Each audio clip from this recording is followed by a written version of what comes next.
Welcome to sauce TV. నేను మీ అమిత్ సేన్. గూడూరుని నెల్లూరులో కలపండి, గూడూరు నెల్లూరులో కలపాలి, లేదంటే సొంత జిల్లా చేయాలి. ఇది స్థానిక ప్రజల కోరిక, స్థానిక ప్రజలు చేసినటువంటి డిమాండ్. ప్రజలందరూ కూడా ఏకమయ్యారు. మాకు గూడూరుని నెల్లూరులో కలుపుతారా, లేకపోతే గూడూరుని జిల్లాగా చేస్తారా అని పదే పదే స్థానిక ప్రజలు అడగడం జరిగింది. ఇదే విషయాన్ని ఎమ్మెల్సీ బల్లి కళ్యాణ్ చక్రవర్తి మండలిలో కూడా ప్రస్తావించడం జరిగింది. ఇటు పాసం సునీల్ కుమార్ కూడా, ఎమ్మెల్యే పాసం సునీల్ కుమార్ కూడా దీని మీద బలంగా తన వాదన వినిపించారు. ఖచ్చితంగా నెల్లూరులో కలపండి, లేదంటే మాకు జిల్లా చేయండి అన్నారు. స్థానికంగా ఉండేటువంటి నాయకులు కూడా చాలామంది ఇదే విషయాన్ని పదే పదే ప్రస్తావించారు. సో దీంతో ప్రభుత్వం స్పందించింది. 2 జిల్లాల్లో కూడా గూడూరు నియోజకవర్గం ఉండే విధంగా ప్రభుత్వం చర్యలు తీసుకుంది.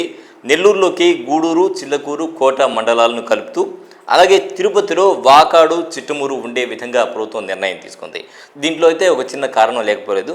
తిరుపతికి పోర్టు ఉండాలి అనేటువంటి ఉద్దేశంతోనే తిరుపతిలో వాకాడు, చిట్టమూరుని కలిపారని, అంటే దుగరాజపట్నం పోర్ట్ ఏదైతే ఉందో అది తిరుపతికి ఉంటే కనెక్టివిటీ విషయం తీసుకుంటే మాత్రం కనెక్టివిటీ విషయం బాగుంటుంది అని చెప్పేసి, అంటే పరిశ్రమలకు ఏదైనా రావాలన్నా పోవాలన్నా ఈ జిల్లా నుంచి కాకుండా తిరుపతి సొంత జిల్లాలోనే ఉంటే బాగుంటుంది అనేటువంటి ఉద్దేశంతో వాకాడు అలాగే చిట్టమూరులను అటు ఉంచినట్టు మనకు తెలుస్తోంది. సో ఈ కీలక నిర్ణయంతో ప్రజలు హర్షం వ్యక్తం చేస్తున్నారు.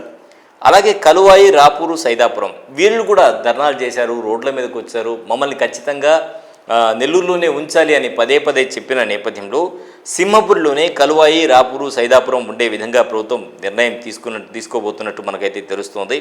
మంత్రివర్గం ముందుకు ఈ ప్రతిపాదన కూడా వల్లే. సో ఆ దిశగా ప్రభుత్వం అయితే ముందుకు సాగుతోందని మనం అయితే చెప్పొచ్చు. మొత్తానికి తీసుకుంటే గూడూరు నియోజకవర్గం మాత్రం అటు 2 ఇటు 3 అన్నట్టు తయారైంది. సో గూడూరు, చిల్లకూరు, కోట ఈ 3 కూడా నెల్లూరులో కలుస్తున్నాయి. అటు వాకాడు, చిట్టమూరు తిరుపతిలో కలుస్తున్నాయి. మొత్తానికి స్థానిక ప్రజల కోరిక అయితే ఇక్కడ నెరవేరింది అని చెప్పొచ్చు. ఎందుకంటే నెల్లూరు గూడూరు డిస్టెన్స్ తీసుకుంటే చాలా తక్కువగా ఉంటుంది కాబట్టి ఇదే అందరూ కూడా కోరారు. నెల్లూరులో ఆటో ఛార్జ్ కూడా 20 రూపాయల నుంచి 30 రూపాయలే ఉంటుంది. ఎక్కడికైనా 20 రూపాయలు ఇచ్చి వెళ్ళిపోవచ్చు. అదే తిరుపతి అంటే మళ్ళీ 50 నుంచి 100 రూపాయలు పెట్టాల్సిన పరిస్థితి ఉంటుందని స్థానిక ప్రజలు చెప్పారు. తెలిసిన ఏరియా, తెలియని ఏరియా ఇది కూడా చాలామంది దృష్టికి తీసుకురావడం జరిగింది. సాస్ టీవీ కూడా దీనికి సంబంధించి ఒక కార్యక్రమం నిర్వహించడం జరిగింది.